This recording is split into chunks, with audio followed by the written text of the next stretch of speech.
Si je décide de faire cette série, c'est tout simplement parce qu'on peut penser que le monde est moche, que peut-être il ne vaut plus la peine d'être vécu, enlaidi par les problèmes, comme nos malheurs, le stress, l'argent, la pollution, etc. Tout ça amplifié par nos émotions, cela peut détruire le corps, voire même la vie. Malheureusement, ce n'est pas à l'école qu'on apprend le développement personnel, savoir comment on doit agir pour être heureux et éviter de se rendre malheureux. Beaucoup d'informations vont être transmises alors, accrochez-vous. Autrement, n'hésitez pas à regarder plusieurs fois la vidéo. Bonjour vous! Est-ce que vous connaissez l'anxiété? Est-ce que vous identifiez l'anxiété? Est-ce que vous savez d'où ça vient? Comment ça vient? Nous allons essayer d'étudier ça ensemble.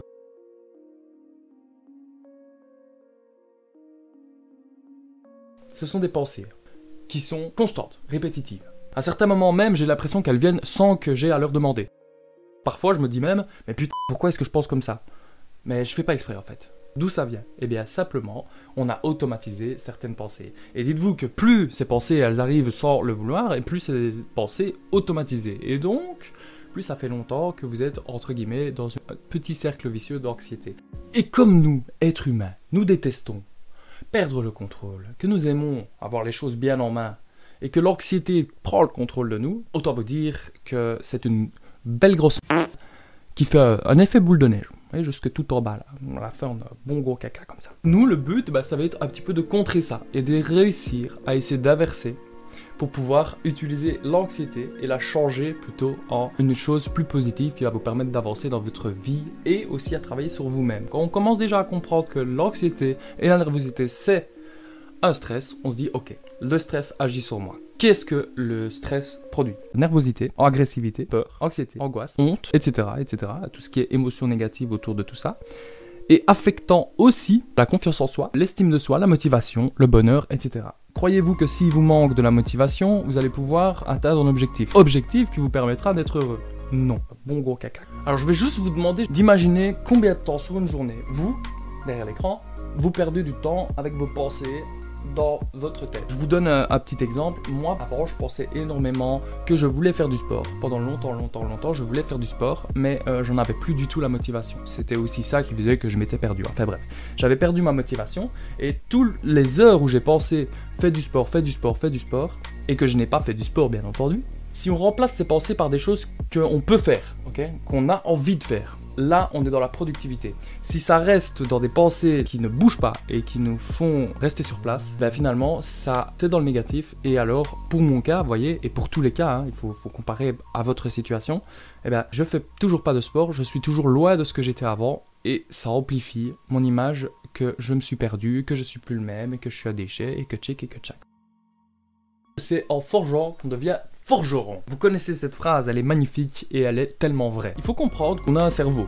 Ouais, excellent, merci, super Damien. Donc, on a un cerveau qui est très puissant. Très puissant dans le sens où, en fait, sans notre cerveau, concrètement, on n'est rien. On ne fait rien. Et ce super cerveau, si tu prends un peu de recul et tu l'analyses un petit peu, tu te rends compte qu'il est génial parce qu'il te permet d'automatiser plein des actions. Par exemple, apprendre à rouler en voiture. Quand tu conduis la première fois, tu es en galère totale, tu sais même pas parler à côté, écouter la musique et tout, c'est trop compliqué, tu es concentré, tu regardes, tu penses à tout ce que tu fais. Mais maintenant, quand tu prends ta voiture, enfin si tu as le permis bien sûr, tu ne penses plus. Tu ne penses plus du tout à ce que tu fais, tout est automatique et ça te permet dans le même temps de penser à autre chose. Mais au départ, c'est inimaginable ça. Donc comprenez bien cette putain de capacité d'automatisme que vous avez à l'intérieur de vous. Vous avez appris à votre corps, à votre cerveau, à penser négativement. Et plus vous pensez négativement, et plus un nouvel automatisme va se créer. Et oui, car pour toute machine super puissante, pour tout pouvoir, implique de grandes responsabilités.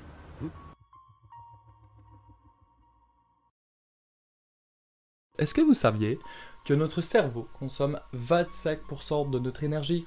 C'est pas tout. 10% de l'énergie de notre cerveau est censée être utilisée pour les pensées. Le reste assure nos fonctions vitales. Est-ce que ce serait pas pour ça qu'une personne anxieuse pourrait finalement détériorer sa santé? On prend trop de place au niveau des pensées dans notre cerveau, on empêche notre cerveau d'agir correctement sur notre corps. Puisqu'on parle du cerveau, on va parler en ondes cérébrales. Là, dans l'état actuel où je suis en train de réfléchir, j'ai mon texte bien en tête, je parle à la caméra, je suis en activité. Donc je suis debout, j'ai chaud, je transpire, bon voilà.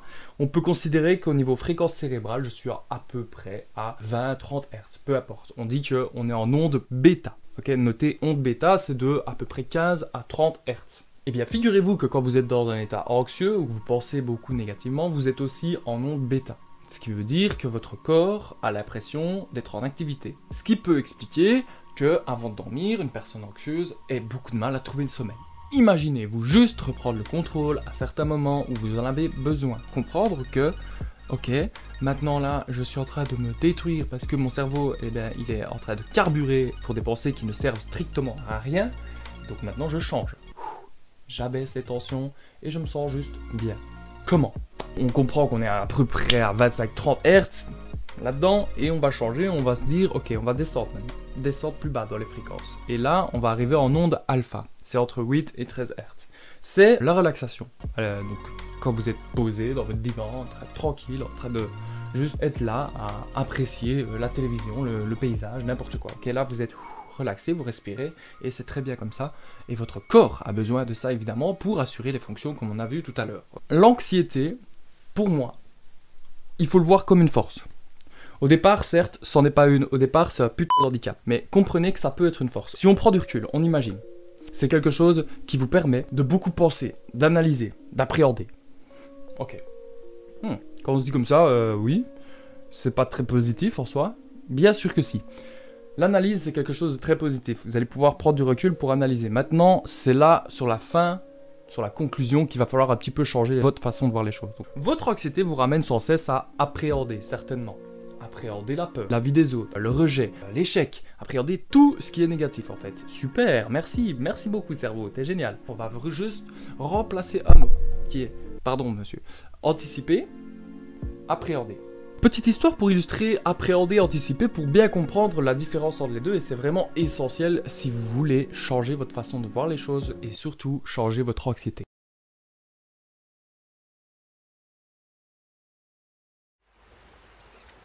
Voici Anatole, un peu peureux, mais il a entendu que l'eau en bas était la plus magnifique au monde, et d'une température exquise.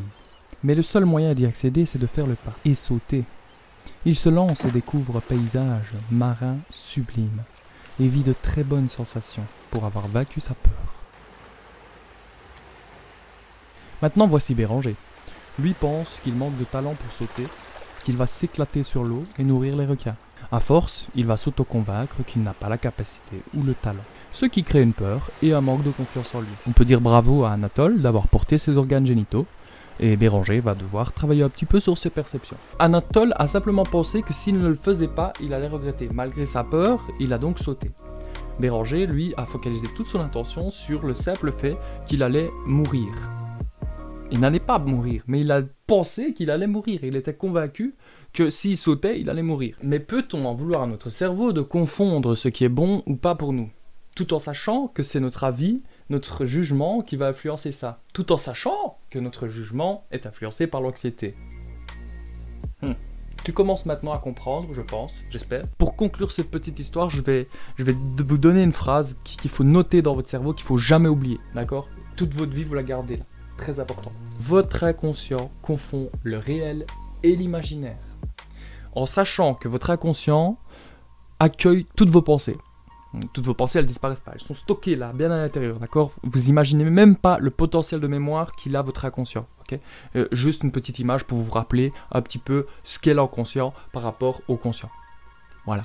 Donc maintenant que vous comprenez un petit peu ça, il faut bien se rendre compte que tout ce que vous pensez, que ce soit vrai ou faux, peu importe, vous arrivez à vous convaincre que c'est vrai. Voilà pourquoi, quand quelqu'un se dit qu'il est moche toute sa vie, il va manquer de confiance en lui. Voilà pourquoi quelqu'un qui se dit je vais pas y arriver, eh ben, va s'empêcher de le faire. Et progressivement, encore une fois, avec ce pouvoir d'anxiété, ce pouvoir de pensée, répétition, etc. Donc vraiment, essayez de comprendre ça. Comprendre pour pouvoir agir. La première preuve à ça, c'est que quand vous dormez et que votre conscient est dans les bras de Morphée, eh ben, votre inconscient, lui, il est totalement dans une aventure. Hein, on parle des rêves, bien évidemment. Ça va pouvoir se vivre par des spasmes, par un réveil brusque, parce qu'on est réellement convaincu qu'on est en train de vivre ce qui se passe. Deuxième chose à ça, quand vous êtes en état hypnotique, donc quand un hypnotiseur ou un hypnothérapeute, peu importe, s'occupe de vous, eh bien, vous êtes aussi totalement convaincu de l'histoire, de l'aventure qui est en train de vous arriver. Et ça, bah, c'est tout à fait normal, c'est parce que vous êtes descendu en onde θ, et si je ne dis pas de bêtises, en hypnose. Et alors là, votre inconscient est totalement là et apte, prêt à vivre des aventures, n'importe lesquelles. Et ça peut être vachement intéressant en hypnose. Grâce à l'hypnose, on peut combattre beaucoup de choses telles que les phobies, telles que des mauvais automatismes.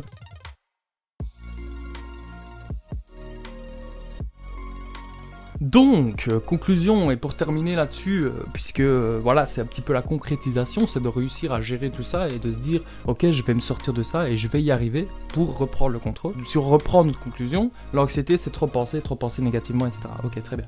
Donc, on va apprendre à faire l'inverse, tout simplement. C'est tout bête. Comment moins penser? On va créer des automatismes plus positifs pour vous, tout en sachant que le négatif est là. Je vous donne une petite série de choses que vous pouvez faire pour vous changer les idées. Le but, c'est de comprendre que c'est une activité qui doit prendre à peu près toute votre attention. Voilà, comme ça, vous vous empêchez de penser à quelque chose qui pourrait être dérangeant. Ça, c'est la première chose. Instrument de musique, chanter, créer, écrire, lire, n'importe quoi. C'est tout ce que vous voulez. En vrai, il faut que ça vienne de toi. Ça sert à rien de regarder Jean-Paul et de se dire « Ah, j'adore ce que tu fais, je vais faire la même chose. » Parce que peut-être que tu vas pas prendre autant de plaisir que lui. Tu vas commencer à créer ça, tu vas commencer à t'occuper de toi. Et ça, pendant combien de temps? Mesdames et messieurs, combien de temps est-ce que ça prend pour créer une nouvelle habitude? On dit que c'est aux alentours des 3 semaines. Bon, si on se dit 3 semaines, c'est pas mal. Sachant qu'en plus, il reste encore pas mal de temps de confinement. On se dit, là, j'ai du temps pour moi, je vais essayer vraiment de m'y mettre. Ok, très bien. Eh bien, 3 semaines, c'est pas toujours. Ok, je veux pas te démotiver, mais moi, personnellement, ça faisait 7 ans que j'étais dans cette matière fécale. Et j'ai mis à peu près 3 mois, plus ou moins. Mais tout en voyant une progression. Donc, ça veut dire que je suis pas resté pendant 2 ou 3 mois à me dire, ça marche pas. Non, j'ai vraiment vu une progression et progressivement, en fait, le fait de reprendre un petit peu le contrôle de mes émotions, ben, ça me permettait d'ouvrir un petit peu mieux les yeux, de commencer à être un petit peu plus objectif et de pouvoir gérer avec plus de recul mes problèmes. Dites-vous juste une chose, un problème c'est déterminé par la perception que vous avez de la chose. 2 personnes pourraient vivre le même problème mais être affectées totalement différemment. C'est les émotions.